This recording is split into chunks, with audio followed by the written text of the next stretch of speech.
Ya, assalamualaikum warahmatullahi wabarakatuh. Saya di sini selaku anggota kelompok 5 akan merepresentasikan hasil dari diskusi kami yang berjudul algoritma greedy. Ya, jadi definisi dari algoritma greedy ini adalah algoritma yang menggunakan pendekatan penyelesaian masalah dengan mencari nilai maksimum sementara pada setiap langkahnya. Yang mana nilai maksimum sementara ini dikenal dengan istilah lokal maksimum. Pada kebanyakan kasus, algoritma greedy tidak akan menghasilkan solusi paling optimal. Begitupun algoritma greedy biasanya memberikan solusi yang mendekati nilai optimum dalam waktu yang cepat. Contoh penggunaan dari algoritma greedy yaitu ini. Ini contohnya adalah peta. Dari peta yang ditampilkan di atas dapat dilihat bahwa terdapat beberapa jalur dari titik A ke titik B. Sistem peta pada gambar secara otomatis telah memilih jalur terpendek yang ditandai dengan warna biru. Ya, jadi ini ke sini sampai ke titik tujuan. Lalu selanjutnya kita akan mencoba mencari jalur terpendek juga dengan menggunakan algoritma greedy. Langkah pertama yang harus kita lakukan tentunya adalah memilih struktur data yang tepat untuk digunakan dalam merepresentasikan peta. Jika dilihat kembali, sebuah peta seperti pada gambar di atas, pada dasarnya hanya menunjukkan titik-titik yang saling berhubungan dengan jarak tertentu pada masing-masing titik tersebut. Ya, jadi langsung saja kita lihat. Ini ada titik-titiknya. Di sini ada titik A, C, E, F, D, dan titik tujuannya adalah B. Lalu kita akan mencari jarak terpendek dari titik A ke B. Nah, langkah-langkahnya yang harus kita lakukan adalah sebagai berikut. Yang pertama, kunjungi satu titik pada grafik dan ambil seluruh titik yang dapat dikunjungi dari titik sekarang. Lalu yang kedua, cari lokal maksimum ke titik selanjutnya atau mencari nilai yang paling sedikit ya. Karena ini kita mencari jalur yang terpendek. Lalu yang ketiga, tandai grafik sekarang sebagai graf yang telah dikunjungi. Nah, ini A ini ditandai sebagai graf yang sudah dikunjungi dan pindah ke lokal maksimum yang telah ditentukan. Yang keempat, kembali ke langkah 1 sampai titik tujuan didapatkan. Lalu yang kelima, jika mengaplikasikan tanda langkah-langkah di atas pada grafik A ke B sebelumnya, maka di sini akan mendapatkan pergerakan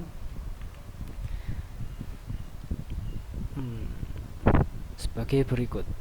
Ya, mulai dari titik A atau titik awal, kemudian ambil seluruh titik yang akan dikunjungi. Jadi titik yang terhubung oleh A ini kita ambil semua. Ya.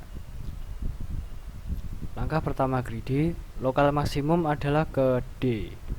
Karena jarak ke D adalah yang paling dekat. Ya, ini A ke D ini dekat dibandingkan dengan A ke C. Tandai A sebagai titik yang telah dikunjungi dan pindah ke D. Lalu kemudian ambil seluruh titik yang dapat dikunjungi dari D.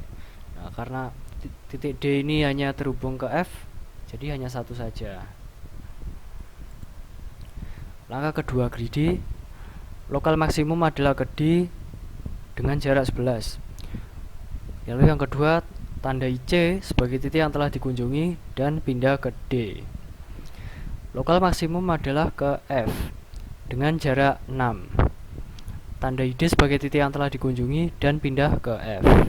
Ya, hingga mencapai titik B, maka algoritma greedy telah selesai. Ya, sekian. Membuat algoritma greedy bekerja ya. Nah, di sini semacam memakai method sorting. Nah, ini apa itu? Output, prediksi output yang akan keluar jika memasukkan inputnya seperti berikut ya. Di sini ya. Nah, ini inputnya. Uang 450 dan batas iterasi 100. Nah, karena di sini agak susah ya membacanya, kita akan langsung pindah ke NetBeans. Ya, Ini adalah sintak sintaknya jika ditaruh di netbin. Di sini kita lihat kita memakai import java.io data input stream ya. Gunanya untuk ya mendata input-input yang kita masukkan ini. Nah, kita memakai metode di sini ya. Metode untuk proses algoritma greedy ya seperti berikut. Kita memakai void greedy dengan integer. Kemudian untuk metode sortingnya ya seperti berikut. Lalu untuk metode mencari solusi max and in. Untuk mencari solusi max and in ini, nah untuk mencari solusi minimum dan solusi maksimum untuk inputnya. Nah, semua data ini nanti kita eksekusi di public static void di class main berikut ya. Kita coba run. Nah, coba kita taruh input yang sama pada file ppt tadi. 450 dan 100 ya, kita coba.